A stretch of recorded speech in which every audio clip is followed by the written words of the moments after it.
नमस्कार दोस्तों, बुद्ध ज्ञान चैनल में आपका स्वागत है। जिंदगी को कोसने वाले लोगों में कई बार अनेकों कमियां पाई जाती हैं। ऐसे लोगों का आत्मविश्वास कमज़ोर होता है, जिससे वे अपनी क्षमताओं को नहीं पहचान पाते हैं। ये लोग अक्सर अपनी स्थिति को नकारात्मक दृष्टिकोण से ही देखते हैं, जिससे उन्हें समस्याएं बड़ी नज़र आती हैं। वे अपनी ज़िंदगी में स्वतंत्रता से काम नहीं कर पाते हैं, जिससे वे नए अवसरों को सही तरीके से सामना नहीं कर पाते। किसी भी मुश्किल का सामना करने के लिए इन्हें दूसरों के समर्थन या सहारे की ज़रूरत पड़ती है। शारीरिक या मानसिक स्वास्थ्य समस्याएं भी इन व्यक्तियों में ज़्यादातर देखी जाती हैं। अक्सर ऐसे लोग सही अवसर की पहचान में कमज़ोर होते हैं और उन्हें ठीक से उपयोग करने में सक्षम नहीं होते। लेकिन दोस्तों, आज जो कहानी हम आपके लिए लाए हैं, इस कहानी को सुनने के बाद अपने भाग्य को कोसने वाले सभी लोगों की सोच बदल जाएगी। कहानी शुरू करने से पहले अगर आप हमारे चैनल पर नए हैं तो वीडियो को लाइक करके चैनल को सब्सक्राइब जरूर कर लें, इसी तरह की ज्ञानवर्धक कहानी सुनने के लिए। तो चलिए कहानी को शुरू करते हैं। एक बार एक इंसान अपनी ज़िंदगी से बहुत परेशान था। वह हर समय अपने भाग्य को कोसता रहता कि क्या ज़िंदगी मिली है मुझे, क्या जीवन है मेरा। हर परेशानी मेरे साथ ही है, हर दुख मुझे ही आकर घेरता है, सारी झंझट मेरे ही सर पड़ती है। एक दिन वह बैठे हुए अपने आप को ही कोस रहा था कि क्या नसीब है मेरा, क्या किस्मत है मेरी, क्या ज़िंदगी है मेरी, कि तभी एक बाज अपने पंजों में शिकार को दबाए हुए एक पेड़ पर आकर बैठ जाता है और वहीं पर अपने उस शिकार को खाने लग जाता है। ये परेशान आदमी जब उस बाज को देखता है तो कहने लगता है कि क्या ज़िंदगी है इसकी, ये कितने मज़े का जीवन जी रहा है। न इसे खाने की चिंता, न पीने की, न पहनने की और न ही परिवार की। शिकार करता है और मस्त खुली हवा में कभी इधर घूमता है और कभी उधर घूमता है। सारे दिन आसमान में उड़ता रहता है। असल ज़िंदगी तो यही है, जीवन तो यही जी रहा है। और फिर वह आसमान की तरफ देखकर ज़ोर ज़ोर से चिल्लाता है कि काश मैं भी एक बाज होता तो मुझे भी कोई दुख न होता, मुझे भी कोई परेशानी न होती। काश मैं भी एक बाज होता। जब वह 2 से 3 बार ज़ोर ज़ोर से चिल्लाता है कि काश मैं भी बाज होता तो मुझे भी कोई दुख न होता, मुझे भी कोई परेशानी न होती, तो अचानक आसमान में बिजली कड़कने लग जाती है और आसमान से आवाज़ आती है कि हे इंसान, क्या हमने सच सुना कि तू हमारी दी गई ज़िंदगी से परेशान है और तू एक बाज बनना चाहता है। तो इस आकाशवाणी को सुनकर वह इंसान हैरान रह जाता है और आसमान की तरफ देखकर कहता है कि हाँ, मैं सच में अपनी ज़िंदगी से बहुत परेशान हूँ, क्योंकि हर परेशानी मेरे साथ ही है, हर दुख मुझे ही है, हर तकलीफ़ मेरे ही साथ है। तो आसमान से एक बार फिर आवाज़ आती है कि हे इंसान, एक बार फिर सोच ले, हमने तुझे बहुत प्यारी ज़िंदगी दी है, लेकिन फिर भी अगर तू चाहता है कि हम तुझे बाज बना दें तो हम तुझे बाज बना देंगे। लेकिन अगर एक बार हमने तुझे बाज बना दिया तो फिर हम तुझे बाज से इंसान दोबारा नहीं बनाएंगे। तो वह आदमी तुरंत जवाब देता है कि मैंने अच्छी तरह से सोच लिया है कि मुझे बाज ही बनना है, और एक बार बाज बनने के बाद मैं दोबारा कभी नहीं कहूँगा कि मुझे इंसान बनना है। तभी ऊपर से आवाज़ आती है कि जैसी तुम्हारी इच्छा, और वह इंसान बाज बन जाता है। बाज बनते ही वह इंसान खुली हवा में उड़ने लगता है। कभी उड़ता हुआ इधर चला जाता है, कभी उड़ता हुआ उधर चला जाता है और सोचता है क्या मज़े की ज़िंदगी है। असल ज़िंदगी तो यही है, ना कोई चिंता, ना कोई परेशानी, ना कोई डर। वह सारा दिन आसमान में उड़ता रहता है। 2-3 मिनट पंख मारता है, उसके बाद पंख मारना बंद कर देता है और लंबे समय तक हवाओं में तैरता रहता है। इसी तरह हवाओं में तैरते हुए शाम का समय नज़दीक आ जाता है तो वह सोचता है कि मेरे पास रहने का एक ठिकाना भी होना चाहिए, मेरा अपना एक घर होना चाहिए जहां मैं रात में आराम कर सकूं। तो यह सोचकर वह छोटी छोटी लकड़ियां इकट्ठा करना शुरू कर देता है और एक ऊंचे पेड़ पर अपना घोंसला बनाने लग जाता है। एक एक लकड़ी इकट्ठा करके वह अपने लिए एक सुंदर सा घोंसला तैयार कर लेता है और रात में उसी में सो जाता है और सोचता है सुबह उठकर शिकार भी करूँगा और सुबह उठकर फिर से मौज मस्ती भी करूँगा, खुली हवाओं में उड़ेंगे। सुबह होते ही वह शिकार की तलाश में निकल पड़ता है। हवाओं में उड़ता रहता है, ऊपर से ज़मीन पर देखता रहता है कि कहीं मुझे शिकार नज़र आए तो जाकर उसे दबोच लूँ और वहीं पर खा लूँ। लेकिन उसे कोई शिकार नज़र नहीं आता। काफ़ी समय बीत जाता है। वह लगातार ऊंचाई से शिकार को ढूंढता रहता है, लेकिन उसे कोई शिकार नहीं मिलता। फिर पास में ही एक जंगल होता है। वह बाज उस जंगल में चला जाता है, ये सोचकर कि शायद कोई अच्छा सा शिकार मेरे हाथ आ जाए।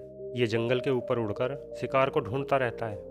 जंगल के अंदर जाकर भी शिकार को ढूंढता है, लेकिन इसे वहाँ भी कोई शिकार नहीं मिलता।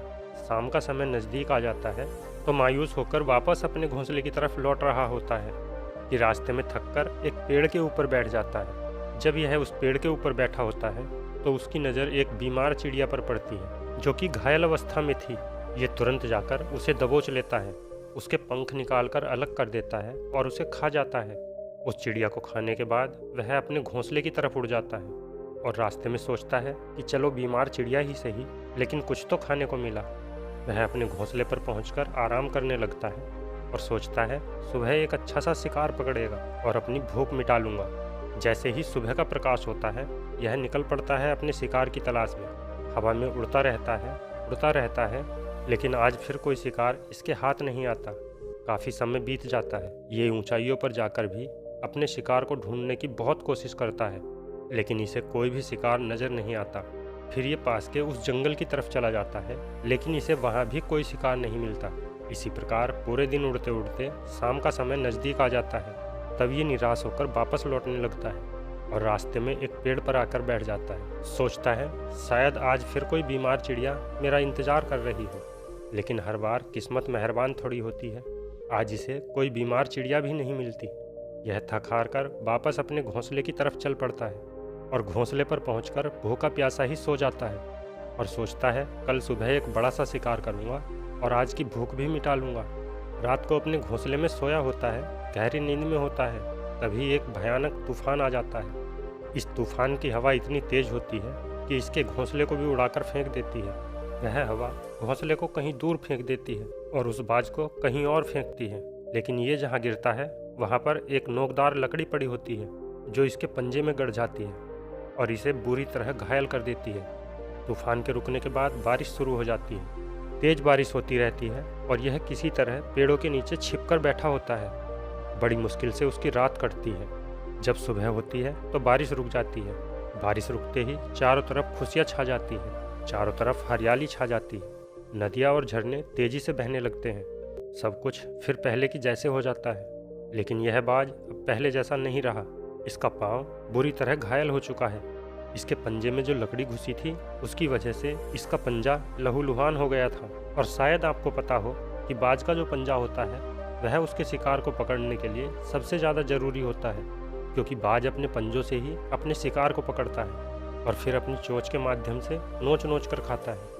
लेकिन अब इस बाज का पंजा बुरी तरह से घायल हो चुका था और वह पिछले 2 दिनों से भूखा भी था। ये शिकार की खोज में फिर थोड़ा सा उड़ता है कि कहीं बीमार चिड़िया फिर से इसे मिल जाए, लेकिन कहाँ कोई बीमार चिड़िया बार बार मिलने वाली थी। वह कुछ देर तक उड़ता है, लेकिन फिर भूख और दर्द के मारे थक कर एक पेड़ पर आकर बैठ जाता है। वह पेड़ पर आकर बैठ तो जाता है, लेकिन उसे पता नहीं था कि यहाँ एक और मुसीबत उसका इंतजार कर रही है। और वह मुसीबत यह थी कि 8-10 कौवों का झुंड उसे परेशान करने लग जाता है। इसके पास आकर इसके घाव में चोंच मारना शुरू कर देते हैं। उन्हें भी पता चल जाता है कि यह बाज घायल है और भूख की वजह से कमज़ोर भी है। यह बाज उनसे बचने के लिए थोड़ा सा उड़ता है और फिर जाकर दूसरे पेड़ पर बैठ जाता है। उनसे पीछा छुड़ाने का प्रयास करता है, लेकिन वे फिर उसके पीछे आ जाते हैं। तो यह उड़कर फिर थोड़ी दूर चला जाता है, लेकिन वे फिर भी इसका पीछा नहीं छोड़ते और बार बार इसके पास आकर इसे परेशान करते रहते हैं। कौवे अक्सर बाज के साथ ऐसा करते हैं, लेकिन फिर बाज भी उनके साथ खेल खेलता है। जब कौवों का झुंड बाज को परेशान करता है और उनका पीछा नहीं छोड़ता, तो बाज हवा में सीधी उड़ान भरने लग जाता है। वह तेजी से सीधा ऊपर की ओर उड़ने लग जाता है।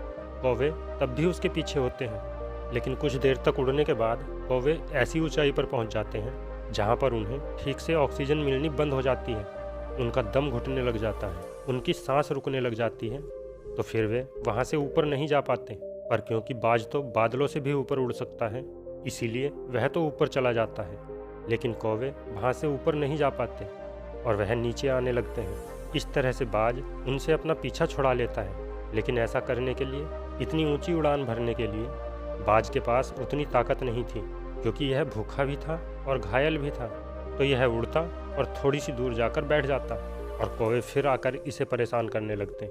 इसी तरह भूख और घायल अवस्था में एक दिन गुजर जाता है, दूसरा दिन गुजर जाता है, तीसरा दिन गुजर जाता है, लेकिन इस बाज की हालत में कोई सुधार नहीं हो रहा था। वह बद से बदतर होता जा रहा था। चौथे दिन जब यह बिल्कुल खत्म होने पर आ जाता है, इसके अंदर जब कोई ताकत नहीं बचती और इसका शरीर इसका साथ छोड़ने लगता है तो यह किसी तरह उड़कर पास ही इंसानों का एक हॉस्पिटल होता है उसकी छत पर आकर बैठ जाता है और वहाँ से आने जाने वाले मरीजों को देखता है और अपने आप से कहता है कि काश आज मैं एक इंसान होता तो ऐसे छोटे मोटे जख्मों का हॉस्पिटल से इलाज करवा लेता या किसी को बता देता कि मैं भूखा हूँ, परेशान हूँ, मेरे साथ ये परेशानी है। लेकिन आज मैं एक ऐसा बेजुबान परिंदा हूँ जो किसी से कुछ भी नहीं कह सकता, किसी को अपना दुख नहीं बता सकता, किसी से कोई मदद नहीं मांग सकता।